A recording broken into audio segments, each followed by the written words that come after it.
안녕하세요. 뉴스반장입니다.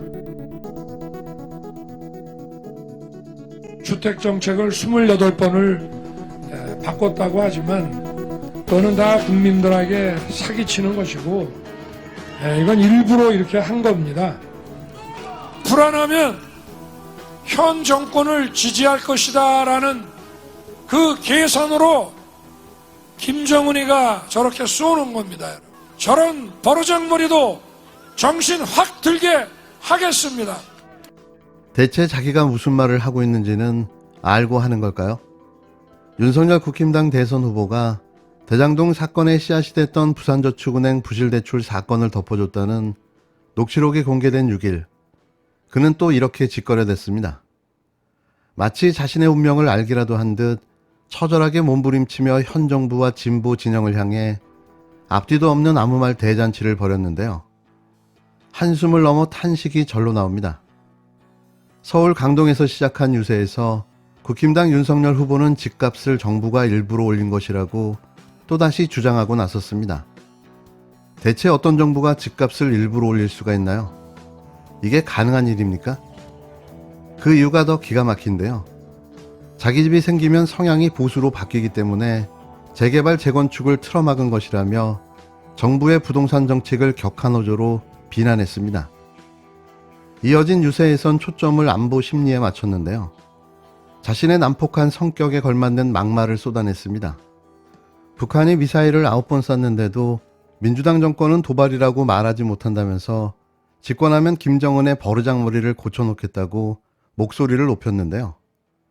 아마 대장동 사건의 실체가 밝혀지는 게 두려웠던 그는 더 강하고 공격적인 말을 뱉어내며 시선을 자신에게 집중시키려 한 걸로 보여집니다. 하지만 이날 뉴스타파의 김만배 녹취록 공개로 부패한 검사는 무너져 내리고 말았습니다.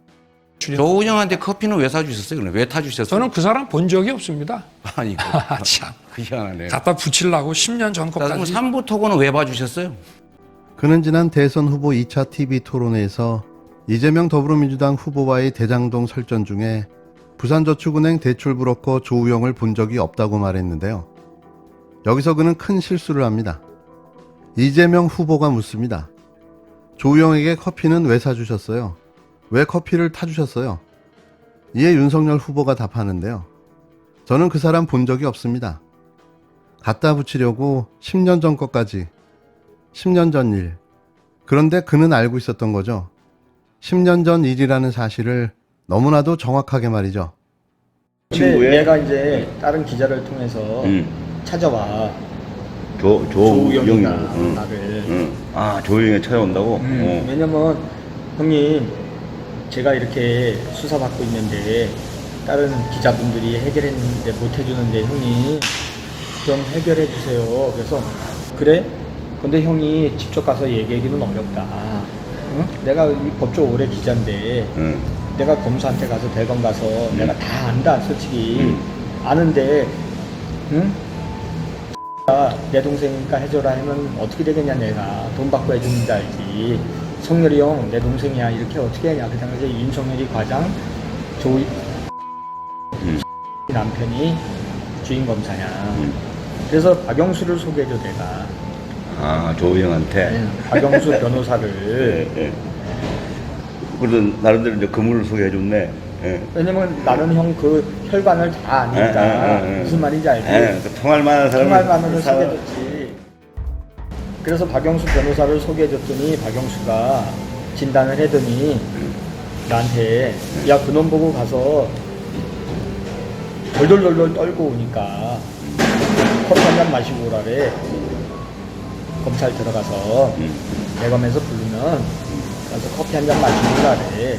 그래서 내가 나도 모르고 그냥 야 형님이 그랬는데 커피 한 잔 마시고 오랜다. 그러니까 진짜로 갔더니 커피 한 잔 주면서 너는 얘기 다 들었어. 그렇지 가 인마 이러면서 보내드래. 그, 누가 아까 그, 검사가? 누가? 윤석열이가 네가 조우영이야 이러면서 윤석열한테서, 윤석열이가 보냈단 말이야? 그럼 그 커피 뭐 하면서 뭐 몇 가지를 하더니 보내주더래. 그래서 사건이 없어졌어. 근데 그럼, 아니, 잠깐만. 조우영이, 그러니까 박영수가. 이거 기사 나가면 나는 안 돼, 이게 박영수가 그러면 윤석열하고 통했던 거야? 윤석열이를 데리고 있던 애지. 아니, 데리고 있었기 때문에. 통했지. 그냥 봐줬지. 그러고서 부산저축은행 회장만 꼬링 시키고 부회장 김양 부회장도 꼬링 시키고 이랬지. 2011년 부산저축은행 불법 대출 수사 당시 주임검사였던 윤석열 국힘당 대선 후보가 박영수 전 특별검사를 통해 사건을 무마했다는 화천대유 자산관리 대주주 김만배 씨의 주장이 담긴 음성 파일이 공개됐습니다. 뉴스타파는 6일 김만배가 대장동 검찰 수사 직전인 지난해 9월 15일 신학림 전 언론노조 위원장과 나눈 대화 음성 파일을 공개했는데요. 뉴스타파는 김만배가 박영수 변호사에게 불법 대출 브로커 조우영을 소개했고 박영수 변호사와 윤석열 당시 대검 중수부 검사를 통해 부산저축은행 사건을 해결했다고 보도했습니다. 2011년 당시 대검 중수 이과장이었던 윤 후보는 부산저축은행 불법 대출 사건 주임검사로 대장동 사업가에게 1,150억 원가량의 불법 대출을 알선한 조 씨를 상대로 계좌 추적까지 벌였지만 참고인 조사만 하고 그를 돌려보냈는데요. 당시 조 씨의 변호인은 박영수 전 특검이었습니다. 검사 시절부터 박 전 특검과 윤 후보는 친분이 두터운 것으로 알려져 있었는데요. 이 때문에 윤 후보가 당시 봐주기 수사를 한 것이 아니냐는 의혹이 끊임없이 제기되어 왔습니다. 뉴스타파가 공개한 음성 파일에는 김만배가 신 전 위원장과 만나 내가 조 씨를 박영수 변호사에게 소개해줬다. 당시 윤석열이 과장, 박땡땡이 이주인 검사야. 그래서 내가 박영수를 소개해줬다는 내용이 담겨 있습니다. 김만배는 그러면서 박영수가 진단을 하더니 나한테 야 그놈 보고 대검에서 부르면 가서 커피 한 잔 마시고 오라고 그래. 그래서 나도 모르게 그냥 야 형님이 그랬는데 커피 한 잔 마시고 오란다.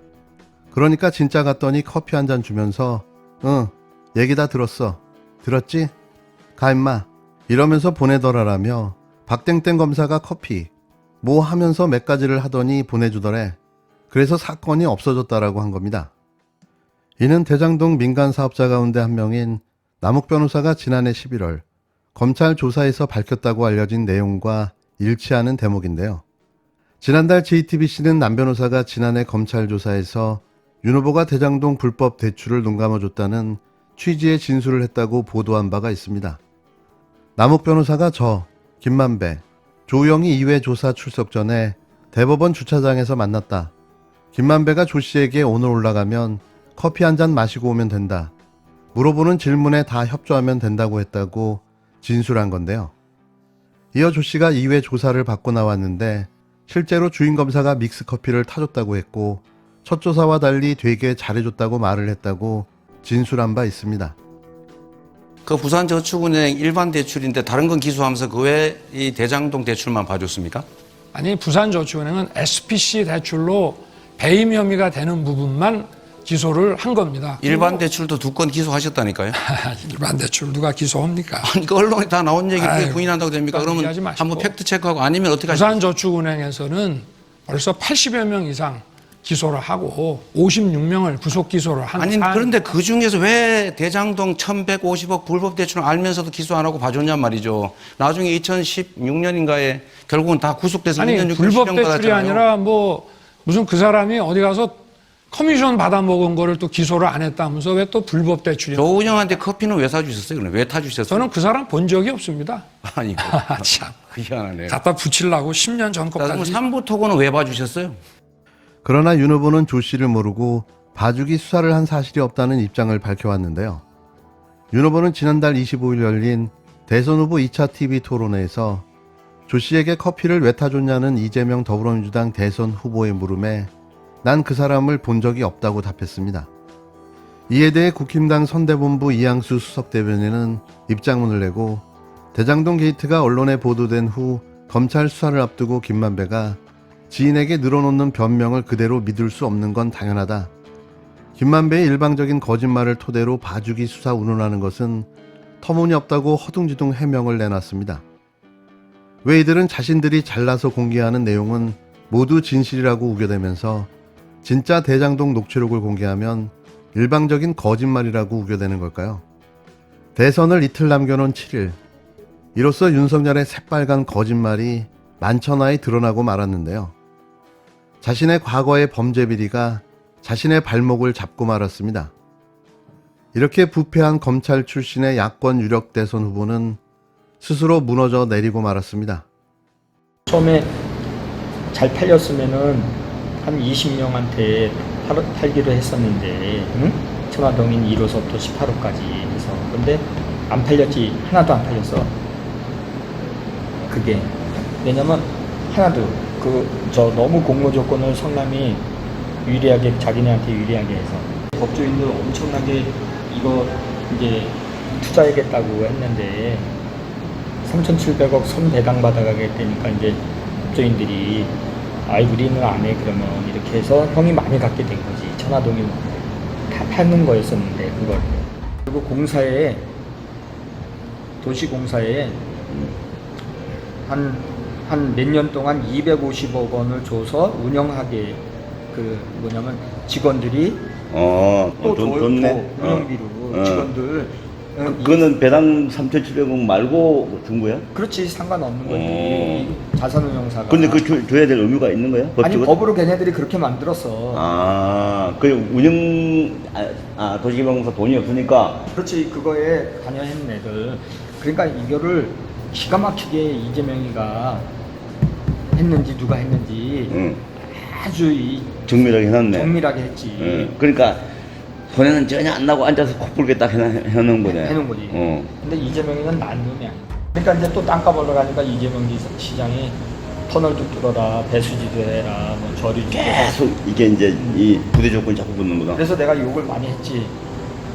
응? 같은 새끼, 공산당 같은 새끼 했더니 성남 시의원들이 찾아와서 그만두지.